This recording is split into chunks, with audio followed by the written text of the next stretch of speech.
शुरुआत करेंगे खास खबरों के साथ। सियासी लिहाज से हरियाणा में रविवार का दिन रैलियों के नाम रहा। सिरसा के ओढ़ा में बीजेपी की प्रगति रैली हुई, वहीं फतेहाबाद में कांग्रेस पार्टी की विपक्ष आपके समक्ष रैली हुई। इसके साथ ही कुरुक्षेत्र में आम आदमी पार्टी ने अब बदलेगा हरियाणा रैली की।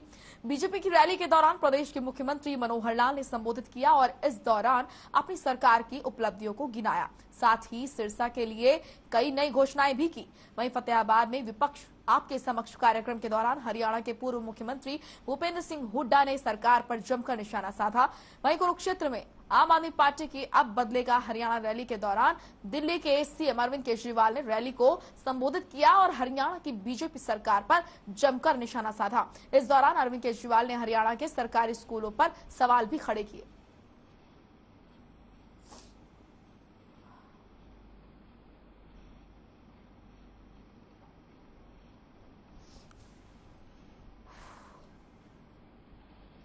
सिरसा में बीजेपी ने प्रगति रैली की, जिसमें सीएम मनोहर लाल समेत बीजेपी के कई दिग्गज नेता मौजूद रहे। इस दौरान सीएम ने जिले को 575 करोड़ की सौगात दी। सीएम मनोहर लाल ने रैली को संबोधित करते हुए कहा कि हमारा एक ही नारा है, हरियाणा एक, हरियाणवी एक। सीएम ने कहा कि हर जिले में मेडिकल कॉलेज खोला जा रहा है, जिससे मेडिकल के छात्रों को काफी राहत मिल रही है। इतना ही नहीं, बसों में पुलिस की तैनाती की गई और महिलाओं का सफर सुरक्षित बनाया गया। पिछले 7 साल के अंदर आही डिपार्टमेंट के लोगों ने मुझे बताया है कि साहब आपने 2676 करोड़ रुपए के काम इस जिले में कराए हैं। 2676। 5 विधानसभाएं हैं, 500 से भी ऊपर, 525 करोड़ रुपया हर विधानसभा में। और मैंने पहले साल में कहा था कि हर साल हर विधानसभा में 80 करोड़ रुपए का काम जरूर होगा, तो 7 साल में 560 करोड़ रुपया बनता है। मैंने उसको पूरा किया है। प्रदेश में सड़कों का जाल बिछाया। 17 नए जो राष्ट्रीय राजमार्ग यानी नेशनल हाईवे, ये 17 मंजूर कराए हैं। 6 कंप्लीट हो गए, 11 पर काम चल रहा है। और इस प्रकार का नेशनल हाईवे आपने देखा, ये जो दिल्ली का नेशनल हाईवे आपके सिरसा से निकल करके डबवाली जाता है। कोई समय था 8 घंटे लगते थे, और आज डबवाली के लोग दिल्ली जाने के लिए मात्र मैं समझता हूं 4.5 घंटे में पहुंच जाते हैं। कुछ लोग तो अच्छी स्पीड वाले 4 घंटे में पहुंच जाते हैं। तो इस रात आज पूरे जिले में हम लोगों ने 80 सड़कें मंजूर की हैं। 80 सड़कें, 80 सड़कों में लगभग 87 करोड़ रुपया उसके ऊपर खर्च होगा, जो मार्केटिंग बोर्ड की, पीडब्ल्यूडी की अलग है। तो इसलिए आने जाने का जो राहत है वो सारी हमको कैसे मिले, इस काम को हम पूरा कर रहे हैं। पहले चरण में शहरों के अंदर जितने फाटक हैं सबके ऊपर आरओबी या आरयूबी ये हम बनाएंगे। और इसमें अभी मेरे सामने सिर्फ 2 फाटक सिरसा जिले के ध्यान, सिरसा नगर के ध्यान में आए हैं। तो मैं घोषणा करता हूं, उन दोनों फाटक के आरयूबी या आरओबी, या तो ऊपर का पुल नहीं तो नीचे से जाने का रास्ता, दोनों फाटक खत्म कर देंगे। ये सिरसा नगर के लिए मैं घोषणा कर रहा हूं। आज 22 जिलों में मेडिकल कॉलेज की घोषणा हो गई है। आपका सिरसा जिला, इसकी भी जमीन हमने तय कर ली है कि उस जमीन के ऊपर सिरसा में मेडिकल कॉलेज नया बनेगा। और इस नाते से कोई जिला वैसा नहीं बचेगा जिसमें मेडिकल कॉलेज नहीं होगा। और इसका परिणाम ये है, 2014 में जब सरकार संभाली, उस समय सभी मेडिकल कॉलेज में 750 सीटें थी एमबीबीएस की। इस समय आज 7 साल के बाद वो सीटें बढ़कर के 1650 हो गई हैं, 900 सीटें बढ़ गई हैं। और जैसे सब जिलों के मेडिकल कॉलेज आने वाले 2, 3, 4 साल में पूरे हो जाएंगे, कोई 2 साल में, कोई 3 साल में जब पूरा हो जाएगा, और जब सब कॉलेजेस के अंदर मेडिकल कॉलेज में एमबीबीएस की सीटें होंगी, वो 2900 सीटें हो जाएंगी। 2900 सीटें। और मित्रों, हर साल जब 2900 डॉक्टर बनेंगे, कोई आपका पीएचसी, डिस्पेंसरी, सीएचसी, अस्पताल कोई नहीं बचेगा जहां डॉक्टर की कमी होगी। इस 2 साल के अंदर हमने सिरसा जिले में भी 3 नए गवर्नमेंट कॉलेज ये खोले हैं। 1-2 स्थान बचे हैं, इस साल के अंदर वो भी पूरा कर देंगे। कोई आपका स्थान ऐसा नहीं बचेगा जो 20 किलोमीटर के अंदर कॉलेज ना हो। 20 किलोमीटर के अंदर पूरे प्रदेश में हमने पिछले दिनों के अंदर लगभग 100 से ऊपर कॉलेज खोले हैं, जिसके अंदर आधे से ज्यादा लड़कियों के लिए हैं।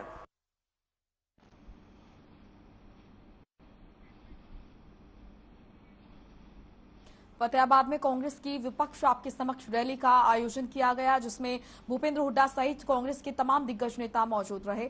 भूपेंद्र हुड्डा ने रैली को संबोधित किया और इस दौरान सरकार पर जमकर निशाना साधा। हुड्डा ने कहा कि ये सरकार पूरी तरह से फेल है।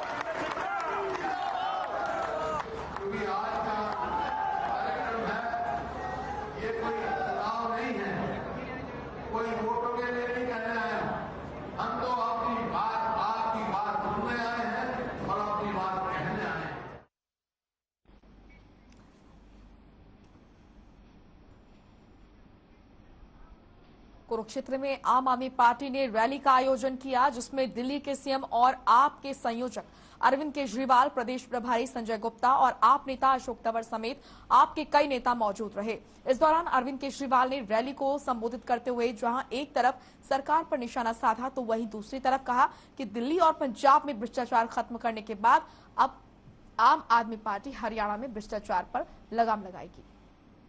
सरकारों से पेपर नहीं होते, इनसे स्कूल नहीं बनते, इनसे बिजली ठीक नहीं होती, इनसे अस्पताल नहीं बनते, क्यों बोझ उठा के घूम रहे हो? इनको उखाड़ के फेंको, अब ईमानदार पार्टी आ गई। इन लोगों की पार्टी में भ्रष्टाचारी नहीं बैठे? कितने भ्रष्टाचारी हैं? आज तक इन्होंने एक को भी निकाला हो भ्रष्टाचार में तो बता दो। आज तक इन्होंने एक को भी जेल भेजा हो? क्यों नहीं भेजते? पैसा ऊपर तक जाता है भाई साहब, पार्टी के अंदर भी पैसा ऊपर तक जाता है कि नहीं जाता है? दिल्ली तक जाता है इनका पैसा। हिम्मत नहीं है इनको निकालने की, केवल आम आदमी पार्टी है जो आज देश में एक ईमानदार सरकार दे सकती है। हमने दिल्ली में भ्रष्टाचार खत्म करा, पंजाब में भ्रष्टाचार खत्म करा, अब हरियाणा में भी भ्रष्टाचार खत्म करें। राज्यसभा के लिए बीजेपी ने अपने उम्मीदवार के नाम का ऐलान कर दिया है। बीजेपी ने पूर्व मंत्री कृष्णलाल पवार को राज्यसभा का उम्मीदवार बनाया है।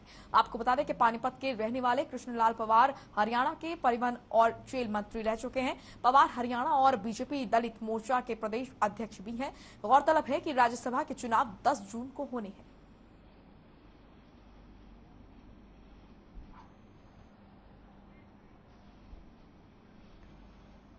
पंजाब के मानसा जिले में दिन दहाड़े पंजाबी गायक सिद्धू मूसेवाला की गोली मारकर हत्या कर दी गई। वारदात को गांव जवाहर के पास अंजाम दिया गया। हत्या की जिम्मेदारी गैंगस्टर गोल्डी बरार ने ली है। मूसेवाला पर जिस वक्त फायरिंग की गई, उस वक्त वो अपने साथियों के साथ कार से जा रहे थे। मूसेवाला की मौत से पंजाब में सनसनी फैल गई है। आपको बता दें कि पंजाब सरकार ने शनिवार को ही सिद्धू मूसेवाला की सुरक्षा को हटाया था। बताया जा रहा है कि पहले मूसेवाला के पास करीब 10 गनमैन थे, लेकिन सरकार ने इनकी संख्या कम कर दी थी। काले रंग की गाड़ी में सवार 2 हत्यारों ने वारदात को अंजाम दिया है। मूसेवाला ने कांग्रेस की टिकट पर इसी साल मानसा से विधानसभा का चुनाव लड़ा था।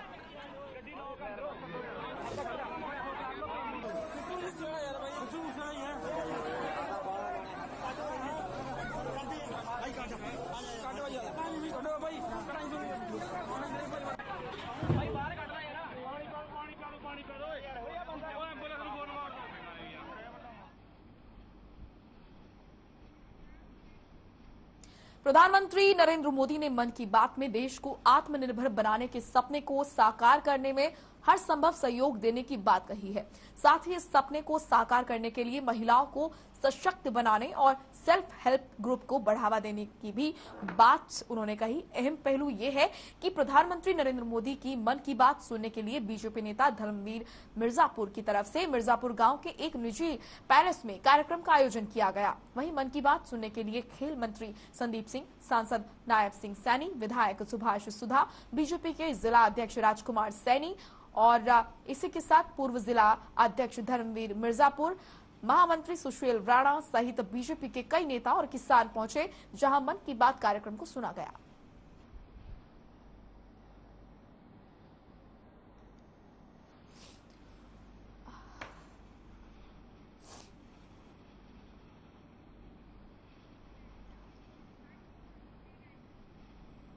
जेजेपी के राष्ट्रीय अध्यक्ष अजय चौटाला और प्रदेश के श्रम और रोजगार मंत्री अनूप धानक नारनौत के वार्ड 2 में एक्सीडेंट में मृतकों के परिजनों को सांत्वना देने पहुंचे। इस दौरान उन्होंने प्रत्येक मृतक के नाम 1-1 लाख रुपए देने की घोषणा की। नारनौत के वार्ड 2 में पिछले दिनों एक परिवार के 23 सदस्य परिवार के बुजुर्ग की अस्थियां विसर्जन के लिए हरिद्वार गए हुए थे। रास्ते में आते हुए गांव कंडेला के पास उनकी गाड़ी की टक्कर हो गई थी, जिसमें एक ही परिवार के 7 सदस्यों की मौत हो गई थी और 16 व्यक्ति घायल हो गए थे। गाँव में बहुत ही दुखद घटना थी। जो 7 आदमी एक ही परिवार के जो हमारे जो फूल लेके जा रहे थे उनके बुजुर्ग के, तो एक्सीडेंट में उनकी दुर्घटना में उनकी मौत हो गई। तो उनके आज सांत्वना देने के लिए डॉक्टर अजय सिंह चौटाला जी हमारे जो राष्ट्रीय अध्यक्ष हैं उनके नेतृत्व में हम पूरे जो पार्टी के संगठन के सभी साथी उनको सांत्वना देने के लिए उनके परिवार में जा रहे हैं। बड़ी दुखदायी घटना घटी है, उस पर अफसोस जाहिर करने के लिए आए हैं सारे संगठन के लोग भी, मंत्री महोदय भी, मैं भी, और उस परिवार को ढाढ़स बंधाने के लिए 1-1 लाख रुपए सभी मृतकों को देने का निर्णय सरकार की तरफ से किया है।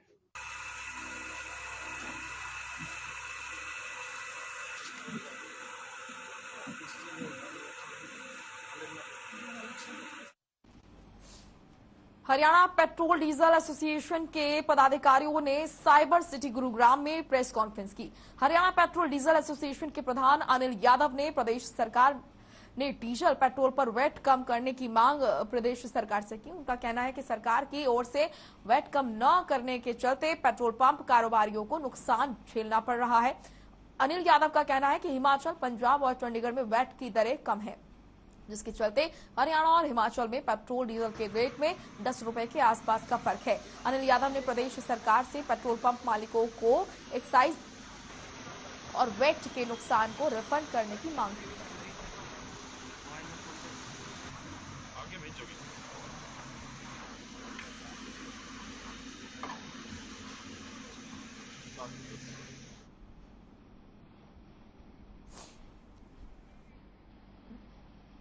पलवल में देश में हर 4 मिनट में दुर्घटना में एक व्यक्ति की मौत हो रही है। ये जानकारी खुद ट्रैफिक पुलिस के डीएसपी विजय पाल ने दी है।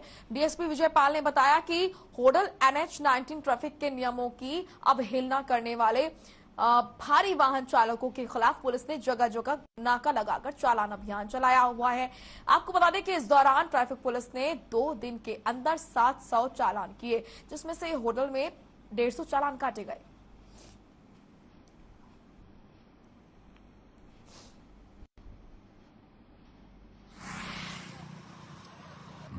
कार्यक्रम ये है कि हमारे अफसरों के आदेश भी हैं और मोटर व्हीकल एक्ट के मुताबिक जो ट्रक की लाइन दी हुई है उस लाइन पे ट्रक चलना चाहिए जिससे एक्सीडेंट से बचा जा सके। लेकिन यहाँ पे ट्रक ड्राइवर अपनी लाइन छोड़ करके दूसरी लाइन पे चलते हैं, तो उसके मुताबिक हमने ये अभियान चलाया और अभियान के दौरान आज 50 से भी अब तक ऊपर चालान किए हैं और लगातार हम चालान करते जा रहे हैं। और लोगों से हमारी ये अपील है जनता से कि वो अपनी लाइन पे ट्रक चलाए ताकि एक्सीडेंट कम से कम हो। और ट्रक ड्राइवरों को भी मेरा अनुरोध है कि वो अपनी लाइन पे चले और मोटर व्हीकल एक्ट के रूल के मुताबिक चले।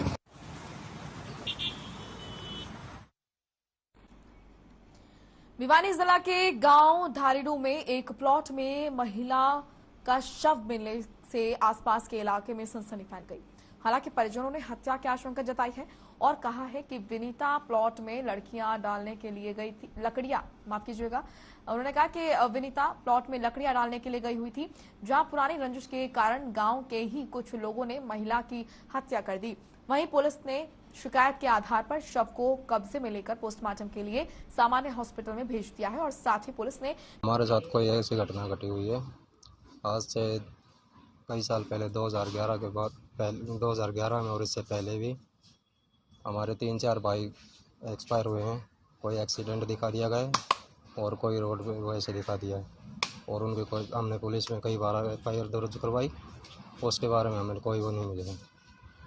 ये जो घटना घटी है ये मेरी भाभी है और ये क्या नाम है, कितनी उम्र है? विनीता नाम है जिसका, और ये बाड़ा में गई थी लकड़ी डालने, और बाद में हमने वहाँ पे जाके देखा तो ये मृत मिली हमें।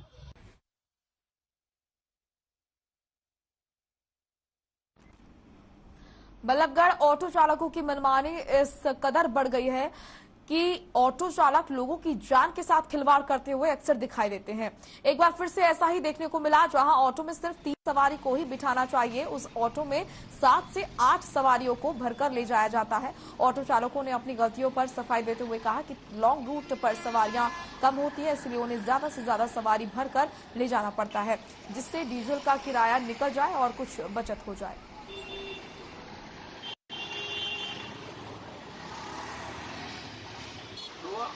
ऑटो में सवारी की जो लिमिटेड है उतने ही बंदे बैठाने चाहिए। ज़्यादा सवारी बैठाने से एक्सीडेंट का खतरा होता है, सवारी गिरने का खतरा होता है। अगर ये नहीं मानते तो पुलिस को कार्रवाई करनी चाहिए, जिससे ये ऑटो वाले अपनी मनमानी ना करें। वजह यही होती है कि अगर हम 3 सवारी ले जाएंगे, जहार से जाएंगे तो 30 रुपए की हो गई। 3 सवारियों में 30 रुपए का हमारा खर्चा आ गया, तो हमें कुछ ना बचा। तो ये नहीं लगता कि सवारियाँ इतनी बैठाते हैं, कहीं ना कहीं कोई गलती है, कहीं एक्सीडेंट हो गया तो खतरा है? तो खतरा रहता, बैठाते नहीं है, फिर बैठाते भी सवारी बैठाते। आप भी टेम्पो चलाते हैं? हाँ। तो आपके टेम्पो में कितनी की सीटिंग है? सीटिंग तो 3 सवारी की है, मतलब सीट तो भी आप 4 की बनवा रखी है। 4 की बनवा रखी है। तो आप कितनी सवारियाँ लेके जाते हैं आप? बस ये 5 हो जाओ, 6 हो जाओ, मतलब कोशिश करते कम से कम। आजादी के अमृत महोत्सव की श्रृंखला में खेलो इंडिया यूथ गेम्स के तहत सुभाष पार्क के नजदीक राहगिरी कार्यक्रम का आयोजन किया गया। कार्यक्रम में मंडलायुक्त रेणु एस फोलिया ने बतौर मुख्य अतिथि शिरकत की, वहीं विशिष्ट अतिथि के तौर पर उपायुक्त विक्रम सिंह और योगा फेडरेशन के चेयरमैन राजेंद्र विज ने शिरकत की। मशाल यात्रा के यहां पहुंचने पर मुख्य अतिथि और विशिष्ट अतिथि ने स्वागत किया। खास बात ये रही कि इस राहगिरी कार्यक्रम के तहत सांस्कृतिक कार्यक्रमों की प्रस्तुति के साथ साथ योगा, जिम्नास्टिक का प्रदर्शन भी किया गया। यहां उपस्थित सभी लोगों ने इन कार्यक्रमों का भरपूर आनंद लिया।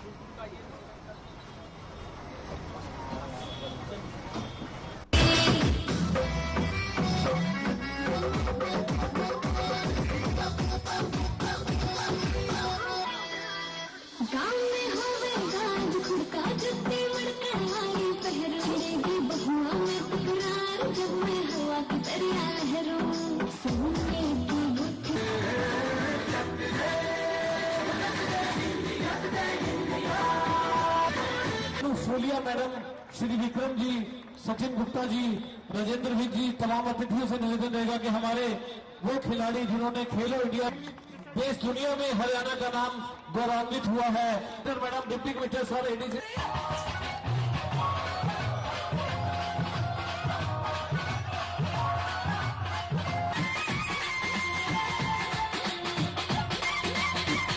राहगिरी की मशाल कुरुक्षेत्र से आई है, अभी हमने उसको रिसीव किया है और स्टेडियम से, अंबाला स्टेडियम से चल के अपना ये सुभाष पार्क है, यहाँ पर हमारा मेन स्थल है, यहाँ राहगिरी का प्रोग्राम है। वो मशाल यहाँ पर पहुँच चुकी है। हमारे मुख्य अतिथि उसको रिसीव करेंगे, उसके बाद मशाल मेन स्टेज के ऊपर आएगी। उसके बाद दूसरे जो इवेंट है, जैसे डांस है, गतका है, भंगड़ा है, हरियाणवी सॉन्ग है और स्पोर्ट्स के डिफरेंट टाइप ऑफ इवेंट हैं, वो होते चले जाएंगे। बीच बीच में कुछ क्यूज भी हैं, आयुर्वेदिक का प्रोग्राम भी है और कुछ बच्चों के अलग हैं, हमारे 4 मस्कट हैं और सेल्फी है। इस प्रकार के प्रोग्राम है, वो कंटिन्यू लगातार चलते रहेंगे। स्वच्छ भारत मिशन के हरियाणा सरकार निर्देशानुसार प्रदेश में स्वच्छता सम्मेलन की शुरुआत की गई। इसके तहत अभियान की शुरुआत हिसार जिले से की गई। वहीं आने वाले 30 जून तक प्रदेश के सभी जिलों में कार्यक्रम का आयोजन किया जाएगा। हिसार में आयोजित कार्यक्रम में स्वच्छ भारत मिशन हरियाणा के कार्यकारी कार्यक्रम में जिला परिषद के सीईओ और विकास और पंचायत अधिकारी बलजीत सिंह चहल मौजूद रहे। मुख्य अतिथि ने नागरिकों को गंदगी न करने, न करने देंगे का संकल्प दिलाते हुए कहा कि प्रदेश को स्वच्छता के क्षेत्र में अग्रणी राज्य बनाने के लिए इसे एक जन आंदोलन बनाया जाएगा। साथ ही कहा कि सामाजिक संगठनों, स्वयं सेवी संस्थाओं और जन प्रतिनिधियों का स्वच्छता के लिए लोगों को स्वच्छता पर ध्यान देना चाहिए। मुख्यमंत्री जी के मार्गदर्शन और निर्देश से प्रदेश में एक नया कार्यक्रम वो आज शुरू हुआ हिसार से, और ये सभी जिलों में होगा स्वच्छता सम्मेलन।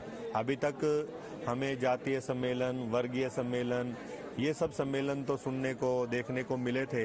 अब प्रदेश में स्वच्छता सम्मेलन भी ये पूरे जिला अनुसार रहेंगे और आज हिसार का कार्यक्रम हुआ और पूरा 1 जून के महीने में हम 22 के 22 जिलों में इस प्रकार के कार्यक्रम करेंगे। कार्यक्रम का मकसद केवल और केवल एक ही है कि जो स्वच्छता मिशन है, स्वच्छ भारत अभियान है या स्वच्छ भारत मिशन हरियाणा, वो कैसे एक जन आंदोलन बने, कैसे जन जन तक बन जाए, कैसे एक व्यवहारिक विषय बने, इसको लेकर के आज इस सम्मेलन में अनेक प्रकार की सामाजिक, धार्मिक, शैक्षणिक, एनसीसी, एनएसएस और कॉलेज स्कूल के प्रिंसिपल्स, टीचर्स, इन सबको बुलाया। सरपंच, पूर्व सरपंच, जिला परिषद, जिला पार्षद, नगर के पार्षद, इन सब लोगों को बुलाया।